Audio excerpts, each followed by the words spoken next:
విశాలాక్షి విశ్వనాథమయమే నీ సభా సదస్సుకి సవనీయ నమస్సులు సమర్పణ చేసుకుంటూ, మోహం అనే మాటకు ఒక అద్భుతమైన మాట శాస్త్రంలో కనబడుతుంది.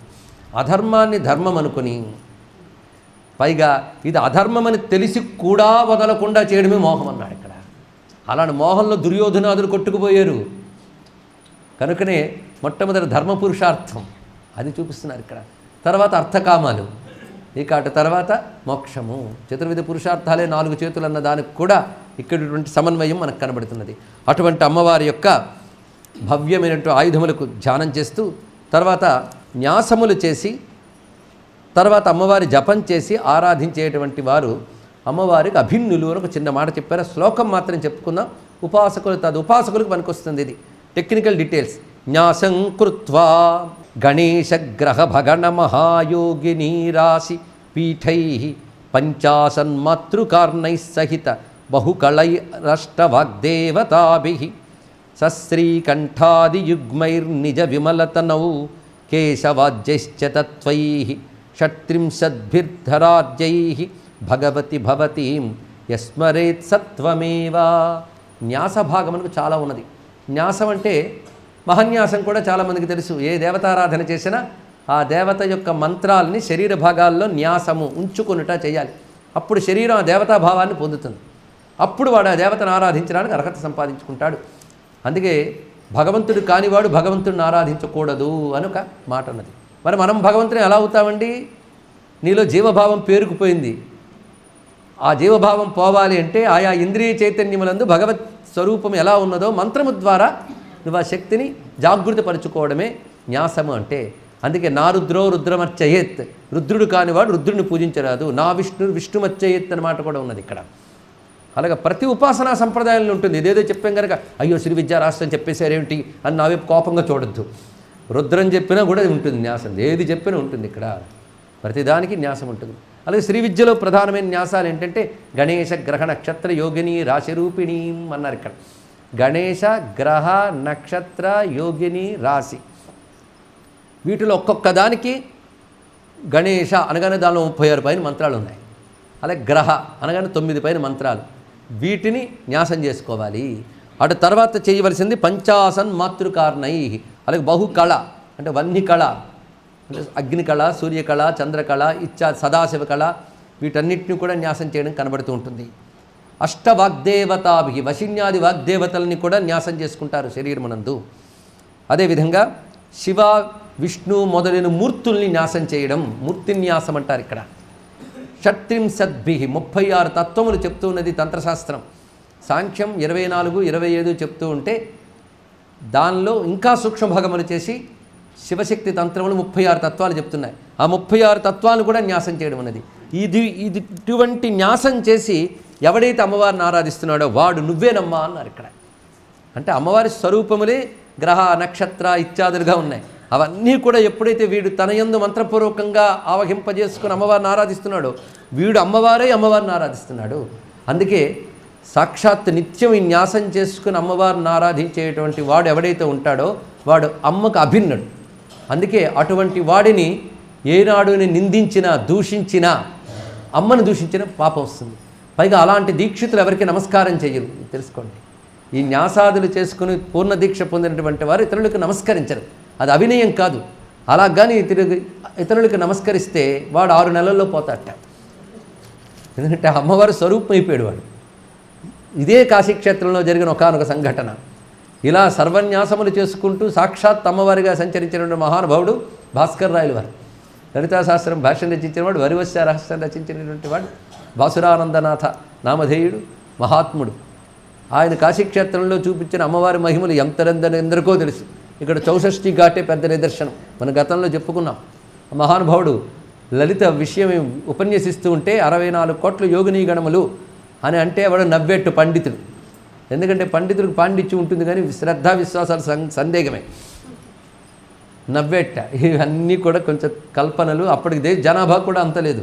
64 కోట్ల యోగినీ గణములు ఏంటంటే దేశ జనాభాలో అక్కడ ఉండేవి.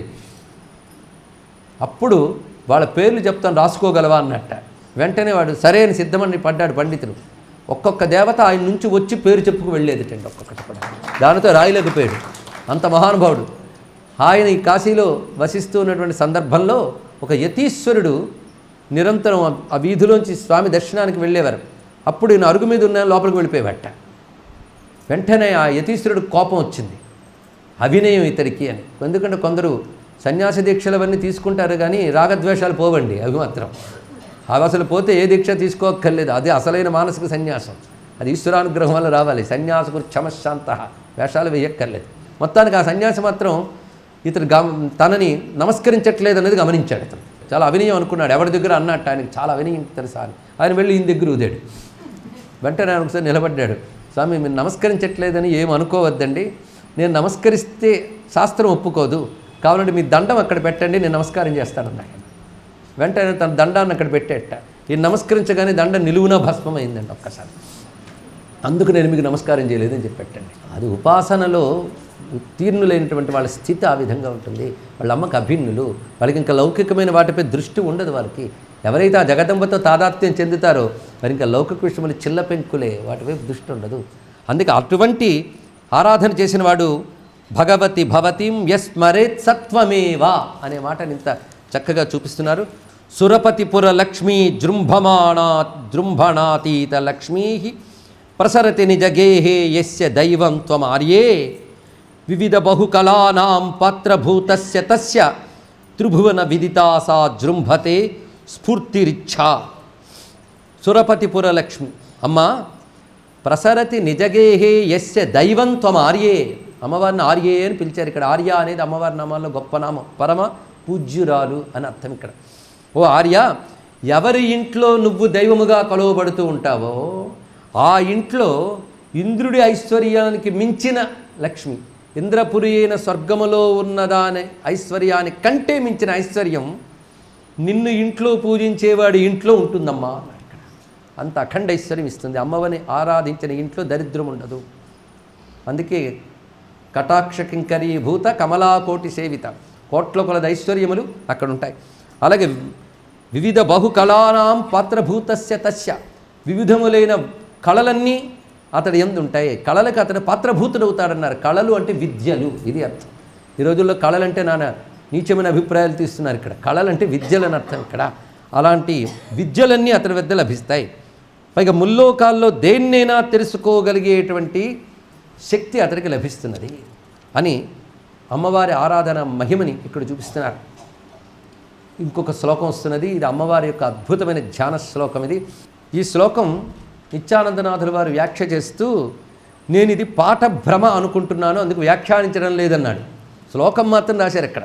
అయం శ్లోక పాఠభ్రమాన్ మయా న వ్యాఖ్యాత అన్నాడు. ఇక్కడ ఇది నేను పాఠభ్రమ అనుకుంటున్నాను అన్నాడు. అంటే అర్థం ఈ శ్లోకం ఇందులోది కాదు, వేరైతే ఎవరో తెచ్చిపెట్టారు అని ఆయన వ్యాఖ్యానించలేదు. కానీ ఈ శ్లోకం పరశంభు మహిమ్న స్థుతిలో కూడా ఉంది. పరశంభు మహిమ్న స్థుతి ఈయన రాసిందేగా, దుర్వాసుల వారిదే కదా. కనుక ఈ శ్లోకం మనం తీసుకోవచ్చు. ఇక్కడ మాతస్త్వాం భూర్భువస్వర్మహృదితతనుం కొంతరిక్షజ్జు సూర్యారజ్ఞాచార్యేందు శుక్రార్కిభిరపి నిగమ బ్రహ్మభిప్రోత శక్తిం ప్రాణాపానాదిభేదై కలయతి సకలం మానసంధ్యానయోగం ఏషాం తేషాం సపర్యా భవతి సురకృత బ్రహ్మతే జానతే చ. త్వాం నిన్ను ధ్యానం చేయడం. ఎలా ధ్యానం చేయాలంటే ప్రాణాపానాది భేదై, ప్రాణాపానములతో అనగా ప్రాణాయామం చేసి మనస్సును కుదుటపరిచి. ఎందుకంటే ప్రాణాయామం లేనిది ధ్యానం లేదు. ప్రాణాయామం ద్వారా మనస్సును చిక్కపరచాలి, అంటే ఒక కుదురు చేయాలి, తర్వాత ధ్యానం చేయాలి. ఆ ధ్యానం చేసేటప్పుడు అమ్మస్వరూపం ఎలా ఉన్నది, ఇక్కడ 4 చొప్పున్న 3 తీసుకోవాలండి. ఒక్కొక్క దానిలో 4, భూహు భువః సువః మహః, ఈ 4 నీ స్వరూపంగా ధ్యానించడం ఒకటి. అదేవిధంగా భూమి, అంతరిక్షము, ద్యులోకము, సూర్యుడు, ఈ 4 నీ స్వరూపంగా ధ్యానించడం ఒకటి. ఋగ్వేద, యజుర్వేద, సామవేదము, ఓంకారము, ఈ 4 నీ స్వరూపంగా ధ్యానించడం ఒకటి. అంటే 3 4లు, ఒక్కొక్క దానికి 4 చెప్పున్నా. మొదటి దానిలో చూపిస్తున్నటువంటిది లోకాత్మిక అనేటువంటి భావం. రెండవ దానిలో చూపిస్తున్నటువంటి ఈ బ్రహ్మాండమునందున్న శక్తి అంతా కూడా అమ్మవారే అని. మూడవ దానిలో వేదాత్మిక అయిన శబ్దబ్రహ్మస్వరూపుడు అమ్మవారు అని. ఈ ఈ 3 స్వరూపములు అమ్మవారు. ఇది తెలుసుకోవాలి. ఇందులో ఏది ధ్యానిస్తే బెటర్ అండి? 3 కావాల్సినవే ఇక్కడ. ఇది వివరిస్తున్నాడు ఇక్కడ. అందుకు భూర్భువస్వర్మహ ఉదిత తనుం. ఈ మాటలు ఎంత విశేషమైన శబ్దంలో వాడాడంటే మామూలు స్తోత్రాల్లో దొరకవవి, అంత విశేషం. పైగా తత్వస్ఫురణ, తాత్వికమైనటువంటి స్ఫురణ చాలా ఉన్నది ఇందులో, గమనించవలసినది ఇక్కడ. అమ్మవారు భూహు భువహ స్వహ మహహ ఈ 4 రూపములతో ఉన్నటువంటిది. అంటే భూర్లోక, భువర్లోక, శుభర్లోక, మహర్లోక, అంతే. ఇక్కడ మహర్లోక అని చెప్పగానే ఊర్ధ్వములన్నీ కలుపుకోవలసింది ఇక్కడ. ఆ స్వరూపములుగా ధ్యానించడం ఒకటి. అంటే వ్యాహృతి రూపంతో ఉన్నటువంటి తల్లి అని చెప్పడం. అలాగే క్వంతరిక్ష ద్యుసూర్యార్జ్ఞాచార్యందు శుక్రార్కిభిరపి. ఈ శబ్దములు మామూలువి కావదండి. ముందు క్వంతరిక్ష అన్నాడు. క్వంతరిక్ష అంటే కు ప్లస్ అంతరిక్ష, క్వంతరిక్ష. కు అంటే భూమి, తర్వాత అంతరిక్షము, ద్యులోకము, సూర్య. సూర్య అని ఎప్పుడు వచ్చిందో సూర్యుడు అధీనంలో ఉన్న గ్రహాలన్నింటినీ తీసుకోవాలి. అది తెలుసుకోవాలి ఇక్కడ. ఎందుకంటే మనపై ప్రభావం ఉంది, గ్రహాల ప్రభావం మనపై ఉంది గనక ఆ గ్రహాలన్నిటికీ నియామకుడుగా ఉంటూ గ్రహసహితుడైన సూర్యుడు, అంతరిక్షం, భూమి, ఇవి అమ్మరూపము, ద్యులోకము, ఇవి అమ్మరూపము అని ధ్యానించినటువంటి వాడికి గ్రహబాధలు కూడా ఉండవు. అది తెలుసుకోవాలి. అందుకే గణేశ గ్రహ నక్షత్ర యోగిని రాశి రూపిణిలో గ్రహములు అమ్మరూపముగా చూపించారు. అందుకే అమ్మవారి ఆరాధన మొదలుపెట్టాక జాతకాలు చూసుకోక్కర్లేదన్నాడు ఒక మహానుభావుడు. పక్కకు తీసిపడే అన్నాడు. ఎందుకంటే నీ జాతకంలో ఏముందో నీకే తెలియదు. అందుకే ఉపాసకులు, సిద్ధపురుషులు జాతకాలు చూడరండి. సామాన్యుల మీద గ్రహాల ప్రభావం చూపిస్తుంది కానీ అమ్మ అనుగ్రహ ప్రభావం ఉన్నవాడి మీద ఏ గ్రహ ప్రభావం ఉండదు, తెలుసుకోవాలి ఇక్కడ. ఎందుకంటే గ్రహాలు అమ్మ పాదాల దగ్గర ముగ్గుల్లో ఉంటాయండి కూర్చుని. అక్కడ ముగ్గుల్లో గొబ్బెమ్మల్లాగా అమ్మ పాదాల దగ్గర ముగ్గుల్లో కూర్చుంటాయి. ఆవిడ కనుసైగుతో నడుస్తుంటాయి గ్రహాలు అక్కడ. అలా ధ్యానించు అన్నాడు ఇక్కడ. ఈ ధ్యానించడం వల్ల సర్వలోకము అమ్మమయము అని ధ్యానించేవాడికి ఇంకా అమ్మలోనే వాడు ఉన్నాడు, అమ్మ వాళ్ళలో ఉంది, అమ్మ వాడే ఉన్నాడు. అది ఇక్కడ భావన. అవి ఆ పదములు కు, అంతరిక్ష, ద్యు, సూర్య, ఇక్కడ వరకు వచ్చింది కదా. ఈ సూర్య తర్వాత అరా అన్నాడు. ఆరా అంటే అంగారకుడు, ఇది అర్థం ఇక్కడ. జ్ఞ బుధుడు, ఆచార్య బృహస్పతి, ఇందు అనగా చంద్రుడు, ఇక శుక్ర కనబడుతూనే ఉంది. అర్కి అనగా శని, ఇక్కడ వరకు చెప్పబడుతున్నాడు. ఈ అర్కిభిహి, భి అనగాని ఇక నక్షత్రములు, రాహువు, కేతువు మొదలైన మీ ఇష్టం, వీటన్నిటితో కూడినటువంటి నీ స్వరూపము. అలాగే నిగమ బ్రహ్మభిప్రోత శక్తి. నిగమ బ్రహ్మభి. నిగమ అంటే ఋగ్యజుస్సామములు, బ్రహ్మ అనగా ఓంకారము, ఋగ్యజుస్సామములు, ఓంకారం, ఈ 4 ఇవి నీ స్వరూపమని ఎవరైతే నీ యొక్క సగుణ రూపము ఇది అని ధ్యానిస్తున్నాడో అన్నాడు ఇక్కడ. సగుణ, నిర్గుణ అని భగవంతుడికి 2 స్వరూపములు ఉన్నాయి. ఈ 2 కూడా ముక్తికి హేతువులే. మూర్తంచ అమూర్తంచ. ఉపాసనకు సగుణ బ్రహ్మము, జ్ఞానము నిర్గుణము, అది తెలుసుకోవాల్సింది ఇక్కడ. కానీ సగుణ బ్రహ్మము యొక్క అనుగ్రహం లేకపోతే నిర్గుణము లేనే లేదు. ఎందుకంటే 2 ఒకే బ్రహ్మం యొక్క స్వరూపములు. సగుణ బ్రహ్మము అనగా ఇప్పుడు చెప్పినవి ఇవి, భూర్భువస్సువహ మహాహతో కూడినవి. అదేవిధంగా భూమి, అంతరిక్ష, ద్యులోక, సూర్యగ్రహాదులతో కూడినటువంటి బ్రహ్మాండ స్వరూపము, ఋగ్వేదాది వేదాత్మకమైన శబ్ద బ్రహ్మస్వరూపము, ఇది సగుణం అంటే. ఇటువంటి నీ సగుణం అదే సకలం మన మాట వేశాడు చూడండి ఇక్కడ. ప్రాణాపానాది భేదై కలయతి సకలం మానసం ధ్యానయోగం. అంటే అమ్మవారి యొక్క స్వరూపాన్ని ఇంతవరకు ఏదైతే వర్ణించుకున్నామో అది ఈ దివ్యమైనటువంటి విశ్వశక్తులతో కూడినది అనే స్పృహతో ధ్యానించు. అలా ధ్యానించితే ఏషాం తేషాం సపర్యా భవతి సురకృత. అలా సేవించిన వాడిని దేవతలు సేవిస్తారటండి. ఇది తెలుసుకోవాల్సింది ఇక్కడ. దేవతలు వాడికి సేవలు చేసుకుంటారు. ఎందుకంటే ఏది కావాలని ఇచ్చేది దేవతలే. మన ఇంద్రియ శక్తులు దేవతలు, ప్రపంచంలో బయట ఉన్న పంచభూత శక్తులు దేవతలు. అమ్మవారిని ఈ విధంగా సగుణ బ్రహ్మముగా తెలుసుకునే వారిని దేవతలు సేవించుకుంటారట. ఇదే మాట మనకి శాస్త్రంలో ఒక చోట కనబడుతుంది. ఆపది కిం కరణీయం స్మరణీయం చరణకమలమంబాయ తత్స్మరణం కిం కురుతే బ్రహ్మాదీనామపి కింకరీకురుతే. ఆపద కలిగినప్పుడు ఏం చేయాలి? అమ్మ పాదాలని భజించాలి. భజిస్తే ఏమొస్తుంది? దేవతలు కూడా భజించిన వాడికి కింకరులు అవుతారు అన్నాడు. ఏం కావాలండి? అందుకే అమ్మ పాదాలను సేవించే వాడి దగ్గర దేవతలు క్యూ కట్టి ఏం చెప్తే చేస్తారు. ఇక్కడ దేవతలనే కింకరులు చేయగలిగినది ఎటువంటిది అంటే ఇటువంటి భక్తి కలిగిన వాడికి. అమ్మ అనగా మా ఇంట్లో పెట్టుకుని ఒకానొక విగ్రహము అని మాత్రమే కాకుండా విశ్వవిగ్రహమే అమ్మ విగ్రహం అని తెలుసుకుని విశ్వములో ఉన్న ఈ శక్తులన్నీ అమ్మ స్వరూపంలో భావన చేస్తూ ఎవరు ప్రాణాయామము ద్వారా మనస్సును నియంత్రించి మానసం ధ్యానయోగాన్ని అవలంబిస్తారో వాడు ధన్యుడవుతాడని ఆఖరి శ్లోకాన్ని చెప్తూ ఫలశ్రుతి తీసుకువెళుతున్నాడు. ఇక్కడ ఫలశ్రుతులే ఎక్కువ ఉన్నాయి, కొన్ని ముఖ్యమైనవి చూసుకుందాం. క్వమే బుద్ధిర్వాచాం పరమ విదుషో మందసరణి క్వతే మాతర్బ్రహ్మ ప్రముఖ విబుధస్యాప్తవచసాం అభూన్మే విస్ఫూర్తి పరతరమహిమ్నస్తవనుతి ప్రసిద్ధం క్షంతవ్యం బహుళతర చాపల్యమితిమే. ఓ తల్లి, నిన్ను నేను స్తుతించానంటే అది నా చాపల్యమే, లేకపోతే విదుష, నేను పరమ విదుషుణ్ణి. పరమ విదుష కాదు, పరం అవిదుష, మూర్ఖుణ్ణి, మందసరణి, నా బుద్ధికి మందబుద్ధి అయినటువంటిది. ఇక నువ్వా ఓ తల్లి, బ్రహ్మాది దేవతలకు కూడా పలుకులిచ్చేటువంటి తల్లివి నువ్వు. అలాంటి నిన్ను అల్పబుద్ధి కలిగిన నేను స్తుతించడం ఏంటి? ఇది కేవలం నా యొక్క చాపల్యము, దీన్ని క్షమించు తల్లి అని అంటున్నారు ఇక్కడ. తర్వాత వచ్చే ఇందులో 50వ శ్లోకం. ఇది నిత్యపారాయణగా చేసుకోవాల్సింది. మనం చెప్పుకున్న వాటిని ఈ పాటికి నిత్యపారాయణగా కొందరు వారి సంస్కారంతో ఇప్పటికి చాలా ఎంచుకుని ఉంటారు. చాలా అద్భుతమైన శ్లోకాలు ఇప్పటివరకు మనం చెప్పుకున్న వాటిలో కొన్ని ఉన్నాయి. అందులో ప్రథమ శ్లోకం చాలా ముఖ్యమైనది. ఇప్పుడు చదవబోతున్న ఈ శ్లోకం చాలా విశేషం. ఇది రోజు ఎక్కడున్నా కూడా మననం చేసుకోవచ్చండి. మన బ్రతుక్కి ఏం కావాలో ఈ శ్లోకంలో చూపించాడు. ప్రసీద పరదేవతే మమ హృది ప్రభూతం భయం విదారయ దరిద్రతాం దళయ దేహి సర్వజ్ఞతాం విధేహి కరుణానిధే చరణ పద్మయుగ్మం స్వయం విదారిత జరామృతి త్రిపుర సుందరి శ్రీ శివే. త్రిపుర సుందరి శ్రీ శివే, అమ్మవారి యొక్క మహానామాలు 2 ఉన్నాయి ఇక్కడ. శ్రీ శివే, త్రిపుర సుందరి. ప్రసీద పరదేవతే, హే పరదేవత. పరదేవత అంటే ఏ దేవతని మించి మరొక తత్వము లేదో ఆ దేవత పరదేవత. ఆ తల్లిని మించి మరొక తత్వము లేదు. ప్రసీద, ప్రారంభమే అనుగ్రహించు, ప్రసన్నురాలివి కమ్ము. మమ హృది ప్రభూతం భయం విదారయ, నా హృదయంలో బాగా పెరిగిపోతున్న భయాన్ని పోగొట్టు. ఇదంటే ఇంకేం భయం ఉంటుందండి? భగవంతుడికి ప్రీతి అంటే ధర్మం, ఆయనకి అప్రీతి అంటే అధర్మం. అరే, నేను పొరపాటున అధర్మం చేస్తానేమో అనే భయంతో ధర్మయందు నిష్ట కలిగి ఉంటాడు. ఆ భయం గొప్పదేనండి. దీనికి హెల్దీ ఫీర్ అంటారు. ఇక్కడ రామచంద్రమూర్తికి అలాంటి భయం ఉన్నది. ఎందుకంటే ఎక్కడ అధర్మం చేయకూడదు. అధర్మం చేసే పరిస్థితి వచ్చినా, అయోమయం వచ్చినా అలాంటివి రాకూడదు.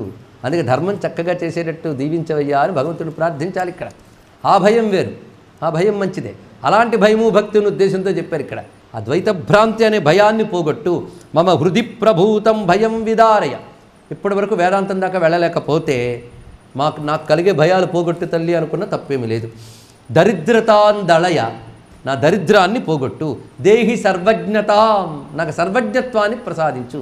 అంటే సృష్టిలో ప్రతి జ్ఞానం నాకు వచ్చేటట్టు చూడు అని కాదు. ఇక్కడ సర్వజ్ఞతాం అనే మాటకి శంకర భగవత్పాల వారు గొప్ప మాట చెప్పారు. సర్వ అంటే పరమాత్మ, సర్వజ్ఞతాం అంటే బ్రహ్మజ్ఞానము. ఇది ఎక్కడ తెలుసుకోవాల్సింది. నాకు బ్రహ్మజ్ఞానాన్ని ప్రసాదించు. విధేహి కరుణానిధే చరణ పద్మయుగ్మం స్వయం. తల్లి, నీ యొక్క పాదపద్మముల్ని విధేహి, ఉంచు అన్నాడు. దేహి అంటే ఉంచుట, విధేహి అంటే గొప్పగా ఉంచు. నీ పాదపద్మాలను ఉంచమ్మా అన్నారు ఇక్కడ.